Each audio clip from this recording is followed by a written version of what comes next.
It's a pleasure to be here. Thank you all for coming out tonight to Chautauqua. It's wonderful to actually have the opportunity to be here speaking. Usually I'm out there having a picnic in the grass, and so it's nice to be on the inside. I wanted to actually start. Some people who know me know that I favor the 80s. So I had to start actually with a movie from the 80s. How many people have seen Stand and Deliver in the past? A lot of you. Okay. So for those of you who haven't seen the movie, this is a movie about a teacher in East Los Angeles named Jaime Escalante who worked with students at Garfield High School, and a lot of them typically never made it out of the community. And he was a math teacher and decided he was going to teach the students calculus. And so the movie is about this process of trying to teach these students calculus, and they take the AP exam. And it's this big thing for them to take the AP exam, and then they get accused of cheating on the AP exam. Of course, the people that are brought in are psychometricians. And so Jaime Escalante comes to meet with the psychometricians and have this little exchange, and I wanted to play the exchange with you. There has been no proof of wrongdoing here, only a suspicion of cheating. In this country, one is innocent until proven guilty, not the other way around. If you're so confident of your students' abilities, why not encourage them to retest? Why should I? If they don't, everyone will assume they cheated. Everyone will assume they cheated if they do. I want to see the test, please. We're going around in circles here. Mrs. Escalante, we're psychometricians, thorough to the point of boring. We're not out to get anybody here. Not so fast. If this was a simple situation of two students cheating, that's one thing. But by making a blanket accusation, you're saying that there was a conspiracy. Every conspiracy has a leader. Who better qualified to be the leader than their teacher? Mr. Escalante, nobody's accusing you here of anything. Not only me. The school, the parents, the entire community. Scores is high. I guarantee you will be questioned regardless of the school. Yes, but if this was Beverly Hills High School, they wouldn't have sent you two to investigate. Mr. Escalante, hope you're not insinuating that we haven't earned our position here. Because no one's giving me a damn thing. I suggest you're letting your emotions get the best of you. If no one has given you a damn thing, you should not be taken away from my kids. The identity of the students were concealed until it was determined that irregularities existed. Those scores would have never been questioned if my kids did not have Spanish surnames and come from barrio schools. You know that. All right. We've been patiently explaining our position and listening to your complaints, but now our conversation is over. There's something going on here that nobody is talking about, and you know what it is. No one has the right to accuse me of racism. No one has the right to accuse me of racism! I know well how to spell discrimination. I thought this was over a long time ago. Are you doing this to my kids? There are two kinds of racism, Mr. Escalante. Singling out a group because they're members of a minority and not singling out a group because they're members of a minority. My kids could teach you a thing or two, Johnny. I'm gonna call security if you can't control yourself, Escalante. Go for it. You didn't show me the test. You didn't prove anything. My kids didn't do anything. I'm gonna prove you guys wrong. I hope you do. Because it's not between you and me. Maybe not. But if I catch you on the street, I'm gonna kick the shit out of you. So it's a great movie. It really is one of my favorite movies. And one of the reasons I play that clip for you is because I think this clip actually captures a lot of the reasons why standardized testing is such a hot topic and sometimes a very emotional topic. Because really, who likes testing? I mean, who actually enjoys being tested? And it's often, if you even look at sort of how it's portrayed in the movies, tests are always the bad guy. Not only are tests the bad guy, they're potentially instruments of racism, as in this particular case here. And you can see it that here, who are the bad guys? There's this notion of even the psychometricians and educational testing service as being part almost of this cabal that is out to get these poor kids. And so with that as a backdrop, of course, it's a very hot button issue.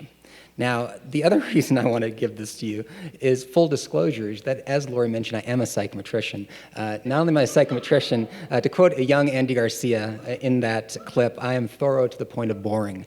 And my students are laughing, so they can attest to this being true. And what I want to add is, not only am I a psychometrician, I've been to Educational Testing Service, I've done an internship at Educational Testing Service. I know psychometricians that I consider friends at Educational Testing Service. So I give that to you as full disclosure. Now, while you've decided you don't like me at all, I want to turn you on my side to mention that while I am a psychometrician, it's true, and that I work with people who do testing, which is not the most popular endeavor. I'm also the father of an awesomely cool special needs child. And that gives me a very interesting perspective on the context of standardized testing when it comes to kids with special needs. So I have three, I think, fairly modest goals for tonight, and I'll give them to you as such. The first is really to inform, and I think that's actually quite important, because a lot of times people have discussions about whether it is good or bad to test children, and to whether we have too much testing, right? Whether we should opt out for testing. And it's not always clear that we are very well informed about what's on the tests. So part of what I'd like to do today is give you a little bit of insight as to what are on the tests that kids in Colorado are taking this year in spring, sometimes for the first time. A second piece is I'd like to challenge. It's typical of what I like to do, actually, which is that I want to challenge some of the conventional depictions of what standardized testing are. And I want to be clear here, which is not that I'm not a defender of standardized testing on the whole. However, I do think there are scenarios in which standardized tests can actually play a very beneficial role in a good educational system, and I want to talk about how that might look.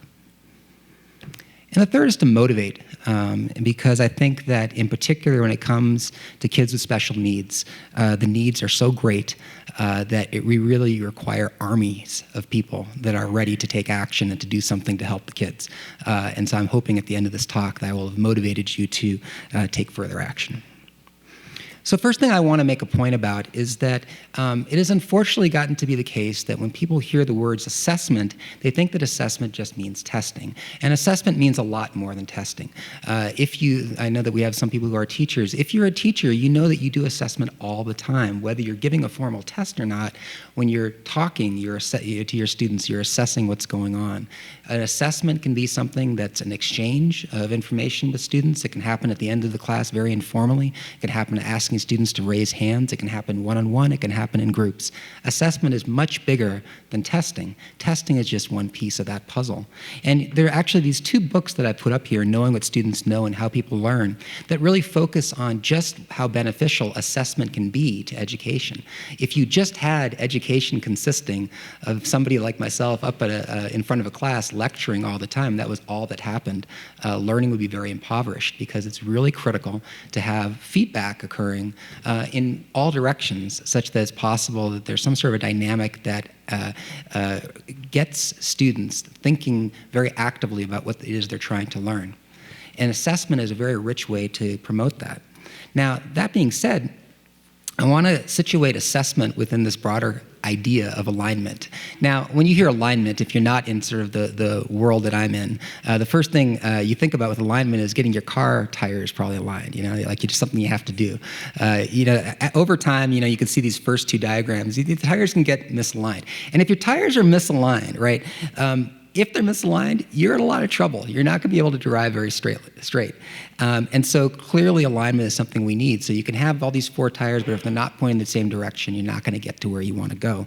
Well, the point I'll make here, and it's a theme I'll come back to at the end, is that alignment is critical to a good education. And there are really three components to good alignment. I've mentioned how important assessment is, but assessment can't stand on its own. We need to have, along with the assessments, there have to be learning objectives. There have to be things we want our kids to learn. And we have to, as a society, as a community, we have to come to some consensus about the things that we value and the things that we want kids to be learning, right? Along with those things that we think kids should be learning, we have to develop a curriculum and instructional practices that can take those things that we aspire for our kids to know and figure out tangible, practical things we can do as teachers to work with kids to help them master those sorts of things. And assessment is a key piece to that, right? You can do all the things in the world that you think might help kids learn. If you're not collecting information to find out what they're actually saying when you ask them questions, you're not going to really have a good way of checking whether you've been successful, right? Now, the problem is this, like that sounds great in principle, and I think the unfortunate occurrence is we have something that looks like this right now. We often have very misaligned educational experiences for students. And what I want to point out for the slide I showed you here, notice that the arrows point in both directions. Right? There's not one thing going to the next. That is, there's feedback loops. Like we have to start with ideas of what is it we want kids, what are our objectives for kids, what do we want them to learn. We have to design ways of teaching and curriculum to get at that. But sometimes as we design those things, it has to come back and say, well, wait a minute, was that the right objective? Do we really need to rethink that? And it's the same way with assessment, right? All these things work together. It's not just in one direction.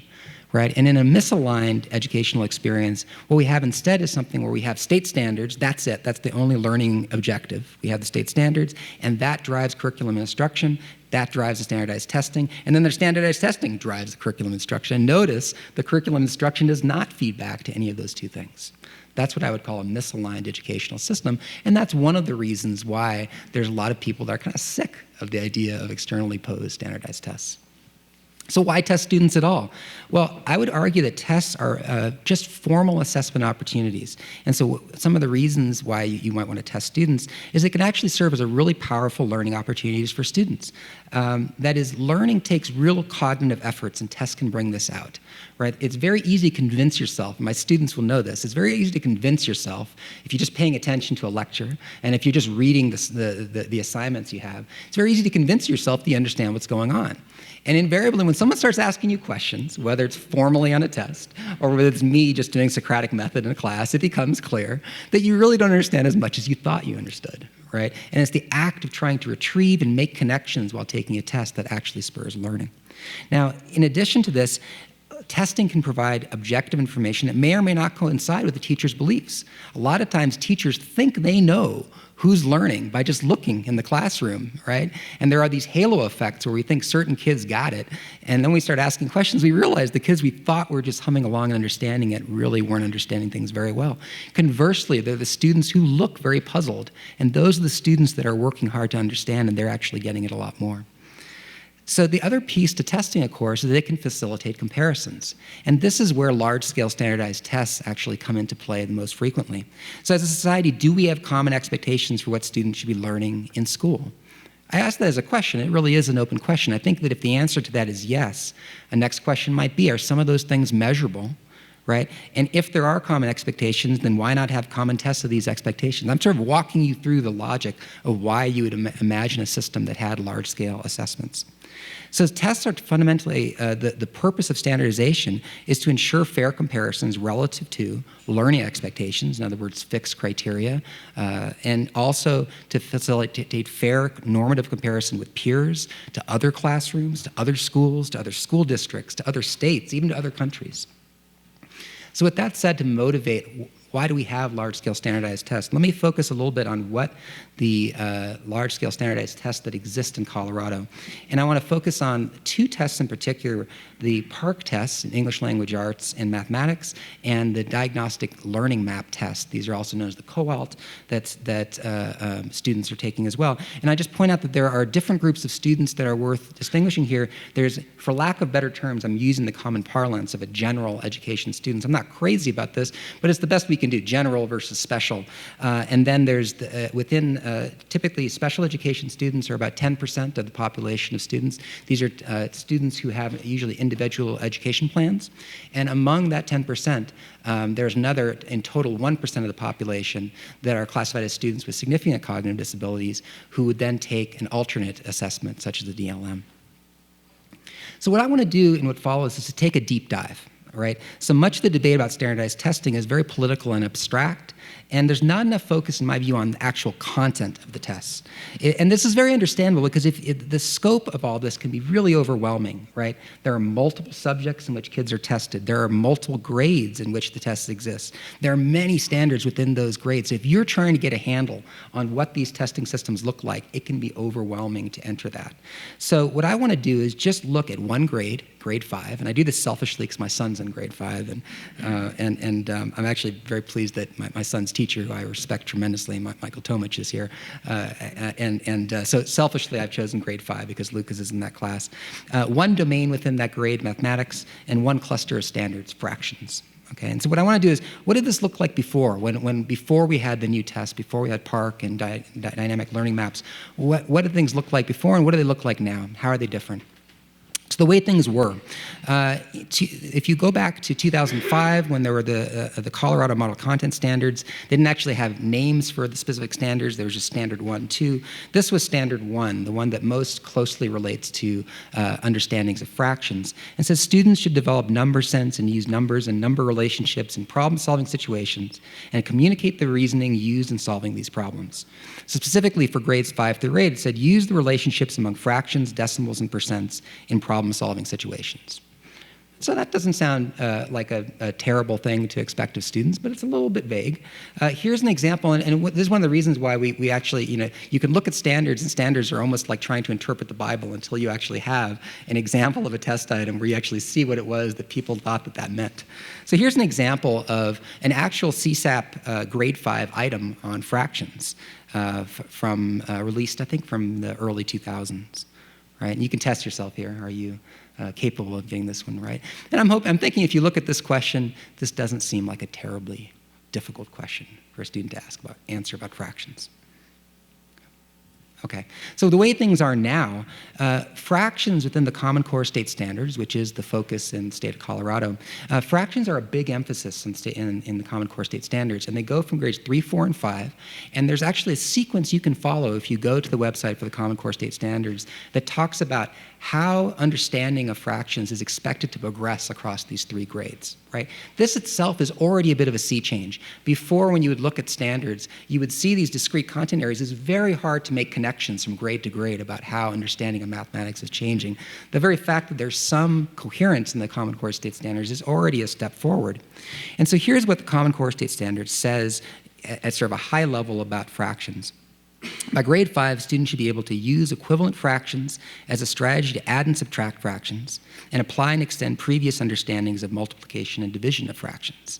Okay, if you actually go to the Common Core website, you'll see a lot more how this is explicated and detailed. But what I want to do from this set of standards is now take you in to PARCC and show you how in the design of PARCC, they've interpreted these standards and written items to try to get at whether or not students can do these sorts of things. So a first step in designing this sort of thing, and I could certainly give a whole nother presentation just on the process of development in a large-scale testing consortium like PARCC. But here in PARCC, what they've essentially said as a starting point are, what are the things that at the end of grade 5, based on a test score, what are the claims and inferences we expect to be able to make about students? And there are 4 central claims that PARCC has identified. One is they have major claims they want to make in grade 5 about math. Then they have additional supporting content they want to make claims about. So notice that this is, again, a bit of a shift from what's happened before. Before, there was really no differentiation made between all the things a student should be expected to know about mathematics. Here, what they're actually saying is there's focal areas that we expect students to master, and then there's additional supporting areas. And so it's okay for a teacher to say, of all the ideas in mathematics that are out there, here are ones we should really be focusing our attention on. Other thing I want to point out are 2 things in the bottom 2 squares, and these are very much incorporating the idea that it's not just content, but what you do with the content. So this is known in the Common Core State Standards as mathematical practices, and the 2 practices that the PARCC designers have really focused on for mathematics is the practice of how students reason about mathematics and how they model mathematics. Right? So they've taken this one step forward and further, and if you actually look at these descriptors that they have available on the PARCC website, they've taken some of the 2 areas that I've identified for fractions, and you can see how they've made distinctions here for what it means to show distinguished command about these ideas of how you add and subtract and reason about fractions. And what I really want to emphasize here is how in writing this, they've tried to make distinctions from one level to the next of at the lower levels, you might be able to show that you can do some of the problems problems, but you haven't fully demonstrated strong reasoning skills at the lower ones. At the higher ones, you're starting to not only be able to solve the problem, but also demonstrate the way that you're able to reason about a problem. And they've written very detailed descriptors about what this would look like. And you could see how having this would allow people who are now trying to write test items to say, okay, how do we write items that would allow us to make the kinds of differentiations that are in these boxes that I have up on the slide here. Now here's a second one. This is another area that they've developed performance level descriptors around. This is on interpreting and modeling fractions. The last one was on addition, subtraction, and reasoning. This is interpreting and modeling. Okay. I just want to point out again, all this stuff is readily available. I mean, this is not state secret. It's not because I'm on the technical advisory committee for PARCC, which I am. You can get this. You can just go up to the PARCC website and get this kind of information. So if you're a teacher, this is some very useful stuff to have at your fingertips. So what did test items look like? So what I did is I went through the practice test for 5th grade for PARCC, and I pulled 2 examples of items. I'm not saying these are the best or the worst. I'm just saying these were 2 items I thought really captured. And there were a lot of items on fractions for grade 5. And so here's the first one that I pulled up. I'll give you a chance to go ahead and just read that.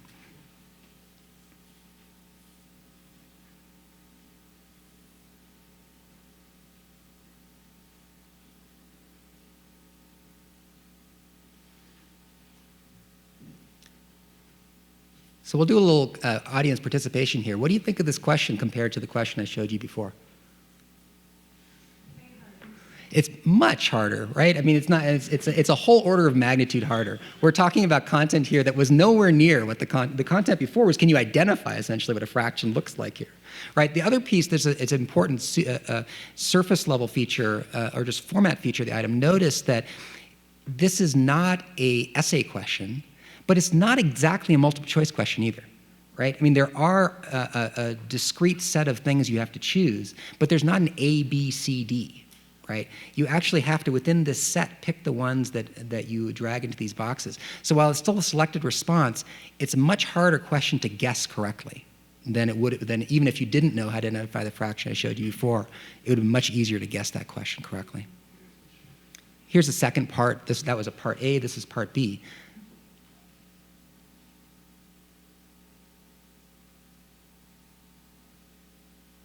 Okay, so the first part of the problem was really trying to find out whether students could actually figure out how to get a common denominator and express those 2 fractions there. And then this breaks into the second stage. Now that you've done that, can you subtract the 2 fractions?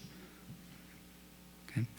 One of the things that's really quite interesting about the PARCC, this being a computer-based test, is it does open some doors to possible ways that you could bring in ways to access the material and offer accommodations to students with special needs that are not taking the alternative assessment that might have been harder to do before. Things like you can have in mathematics, the idea is not whether you can read the prompt. So if you have students that are English language learners, for example, that might struggle with the language load on a mathematics test, you could actually have a read aloud function. And you could have that standardized such that it wouldn't depend on the ability of the proctor to read the question. It could be automated such that a student taking it could have that sort of read aloud built in. Again, I could give a whole nother talk. And by the way, this has been really hard. I'm probably going to run out of time anyway. But I love to talk, and I could definitely spend 2 hours on this subject. So let me just say that I've dropped a lot of things that I could spend a lot more time on. But at this point, what I want to do is introduce you to somebody that's very important to this presentation, and I'd like to introduce you to Axel. Because I wanted to shift gears at this point to the students who are going to be still taking the PARCC exam, to the students with special needs who are going to be taking the alternate assessment. And I feel like I can't do that unless you've lived the life of actually knowing these students. I need to introduce you to one.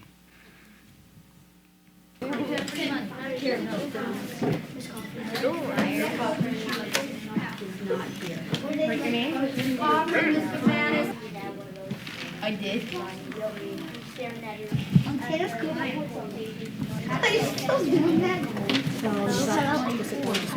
When Axel first came to us, he had no academic goals in his IEP. It was for behavior and for communication and little things like matching words to pictures and nursery rhymes and matching letters, low-level things to get him to try to communicate. I thought the most important thing was to get him to be able to communicate to us in the classroom because his way of communicating was using aggression.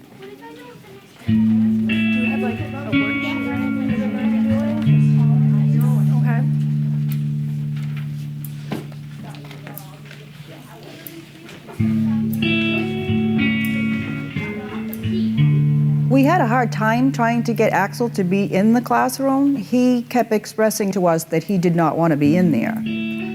We were trying to tell him how important it was for him to be able to be social with his class and to be able to get all of the instruction.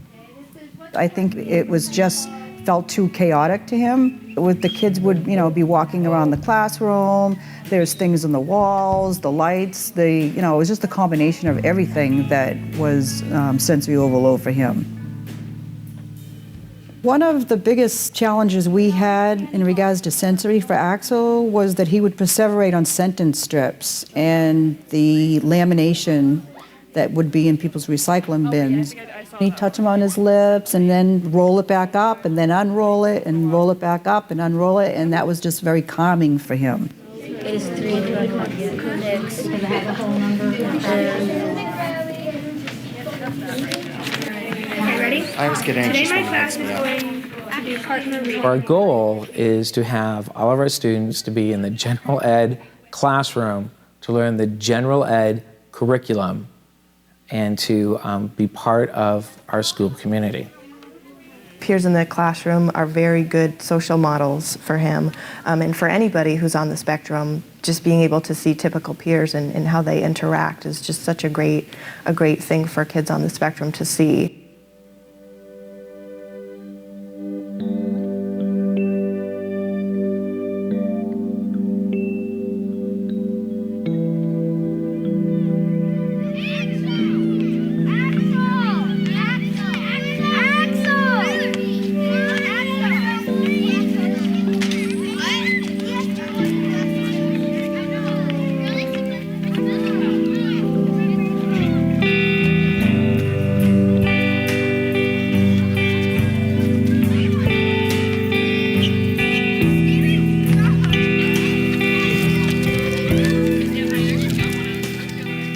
They view it here both from a civil rights perspective. Every child has a right to be engaged with the general curriculum, to be engaged with kids from their neighborhood. And they also look at it from an educational outcome perspective. How can we maximize the learning of any one student?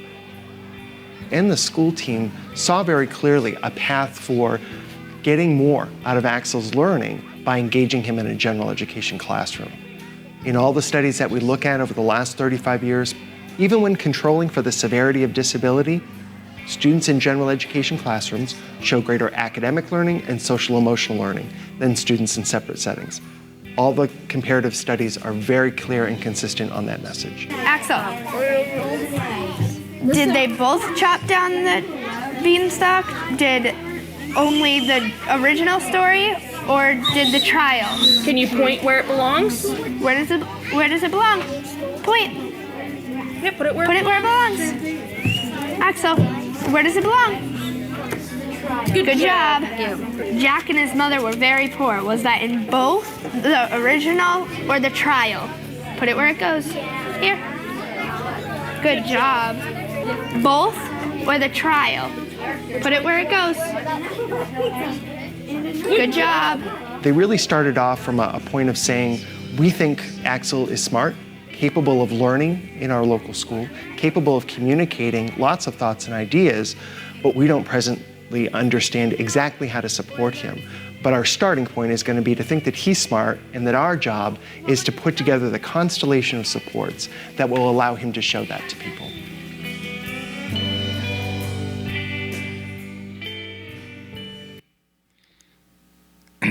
So I think it's important to see that.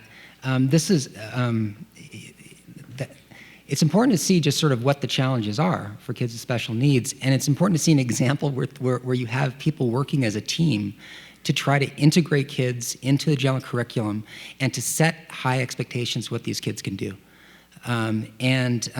This was, in some ways, this video I found remarkable because you're seeing an example where everybody is on the same page. From the principal, the next part of this video is actually the parents meeting with the team and the team trying to work really hard with the parents. Everybody's a team with this kid's best interest in heart. And I'd like to say it's like that at every school, but it's not. In 2013, a national survey was conducted with teachers of students with special needs.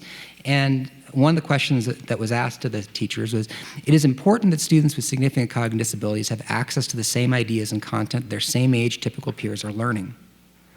Less than 1/3 of special education teachers speculated that all or most of their peers would agree with this statement.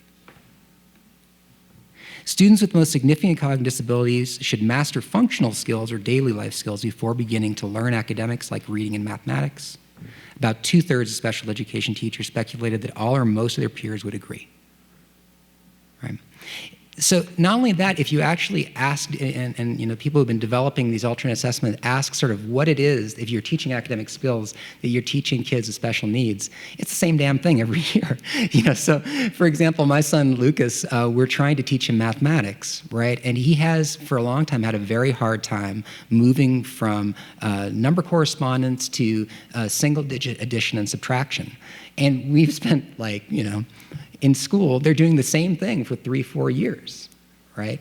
And so that's all that happens. We focus on this one thing without thinking about other possible ways that we can bring in grade level connections to grade level content without assuming that if you haven't mastered everything at the lower grade level content, you can't possibly have any way to interact with the curriculum as it gets harder.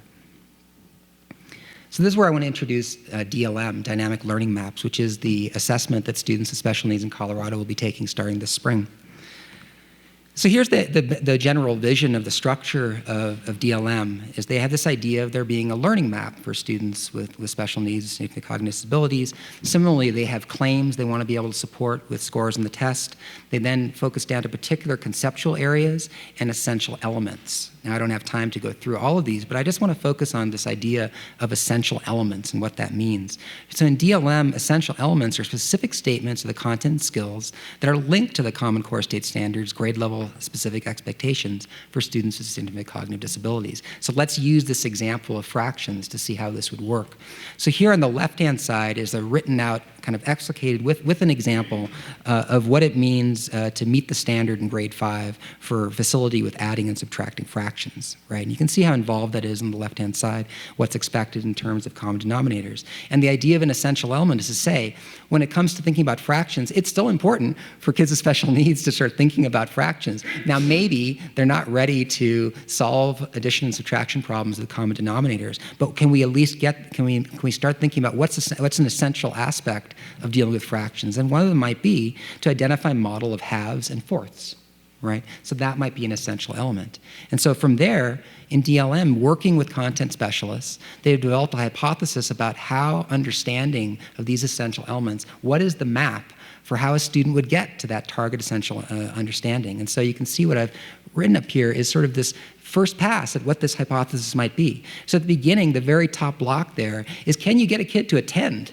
Right, when you're trying to, you know, that's the first thing. Can you get them to attend the material? And then there are smaller nodes of skills that we're trying to develop and hoping to link together to get us to a point where you can meet the target of the essential element, but then we don't stop with the target. We note what follows after that, right?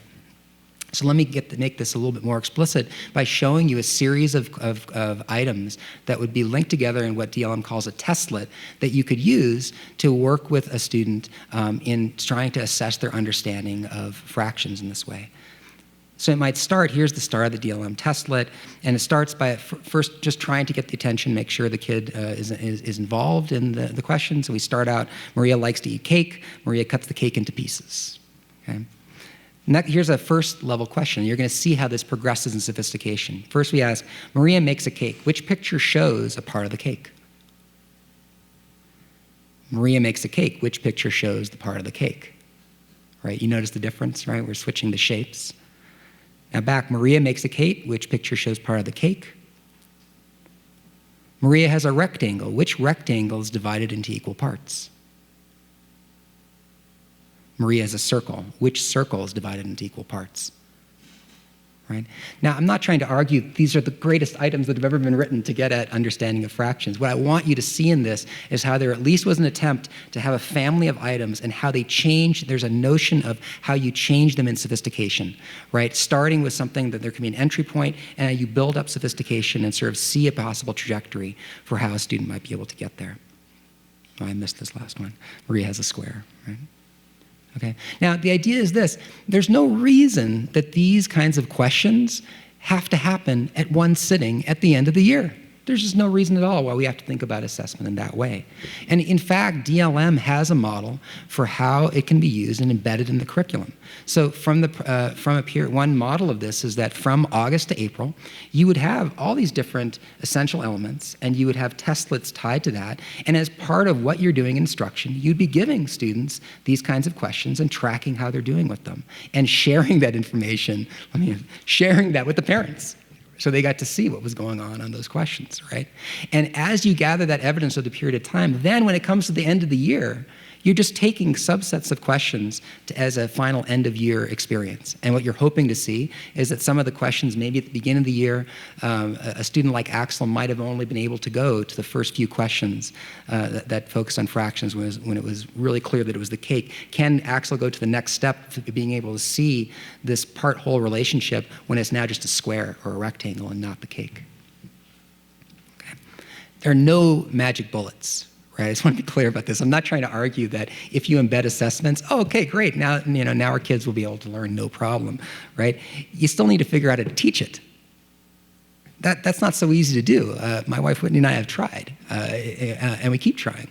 And so this takes teachers and parents who are creative, flexible, innovative, demanding, and caring. Right? And above all, like if I could just, like all those things, yeah, I want those things. What do I want most of all from every teacher? I just want this one thing. Just be curious. Just be curious. And it's just remarkable to me how many teachers that sometimes I come in contact with, it doesn't seem like they're really that curious.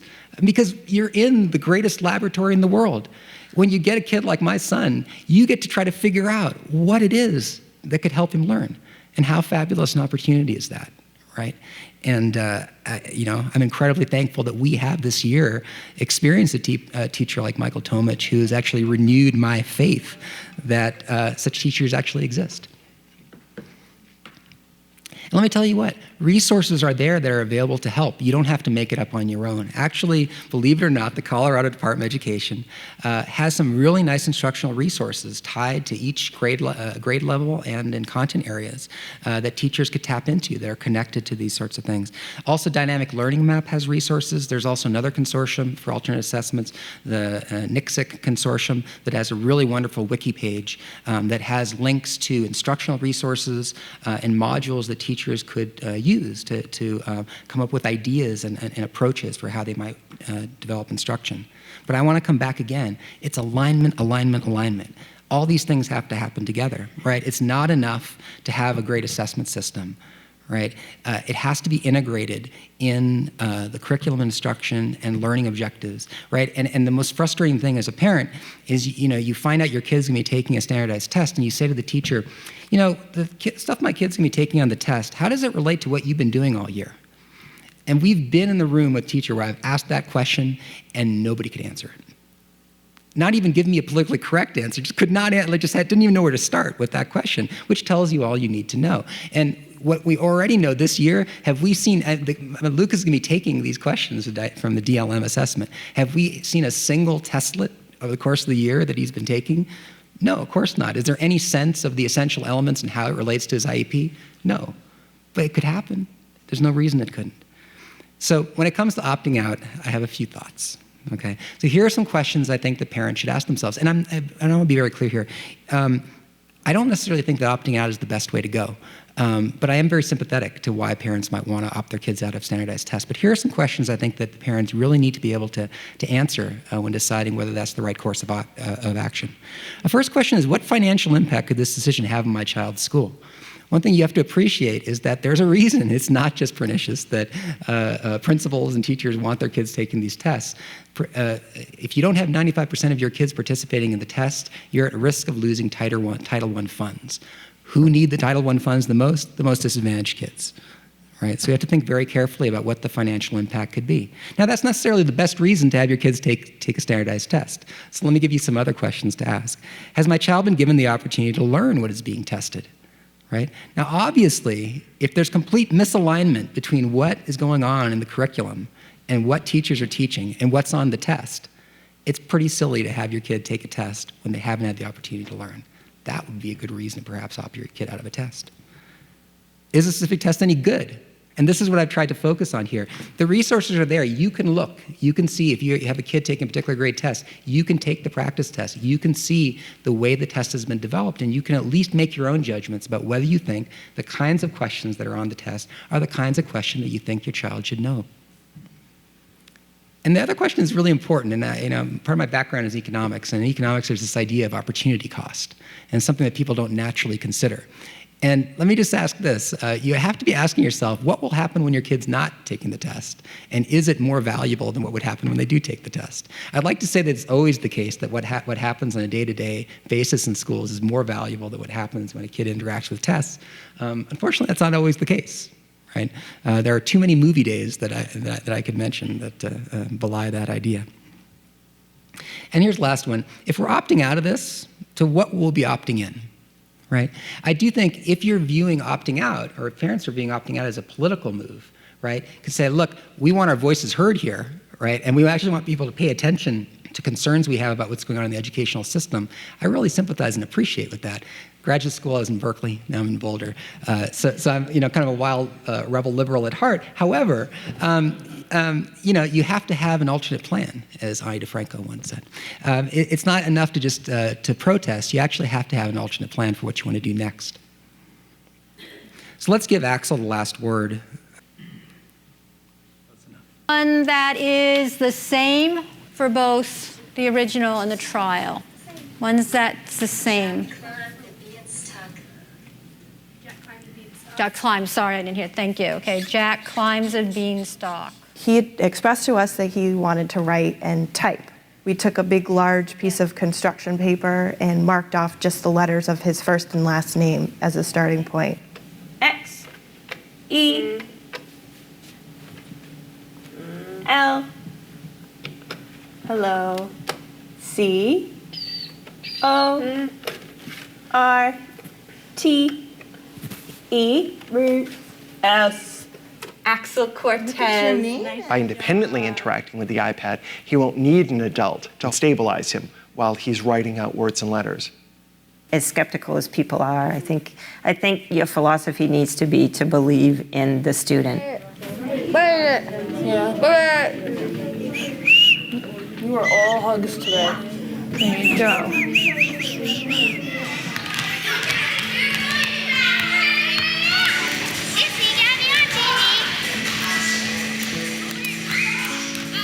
There are some real challenges that are still playing out for Axel. The way that he moves through space is not predictable. He'll get agitated by sounds in his environment. He's still a child with autism. Another thing that will be a challenge for Axel going forward is if he comes in contact with any educators who don't hold high expectations of him. That means we also need to engage the local community and make sure they're able to interact with Axel in a respectful way. We're going to give this to Mrs. Heber to hold, okay? You're going to stand up here with us. You Axel, good job. All right, guys, are we ready to start? Yeah. So like I said before, you guys have asked Axel a bunch of questions in the past week, and he's replied to your answers, and he's answered the majority of them. First of all, Axel has written a little biography about himself, and then we can start going around with your questions, okay? Okay, so I'm gonna slide it open and go. My name is Axel Cortez. I am 12 years old. I love school and I love basketball. My favorite subject is math. I have 2 brothers and 1 sister. I live with my mother and her boyfriend. I know 2 languages. I know English and Spanish. AAC is integral within alternate assessment and with students' participation in their local schools, because it is how they're going to show what they're learning. It is how they're going to show what they know. Your class would like to know how difficult it is for you to be a little different. Can you show me a ready hand, please? Yep. I think it is very hard to talk to people and it is hard to make friends. It is sad to not have friends. For a student who was perceived to be low-functioning, nonverbal, through AAC, Axel has been able to actually show that he's bilingual, biliterate, can learn grade-level curriculum, and can excel in engagement with kids without disabilities.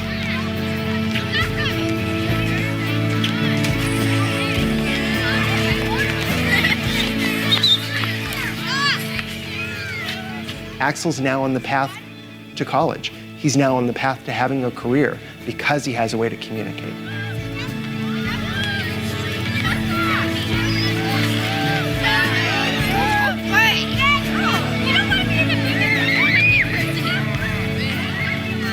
Yeah, I've watched it like 3 or 4 times and I always start crying. Like if I repeat it enough times, then it will be okay. All right, so let me stop there, and thank you very much.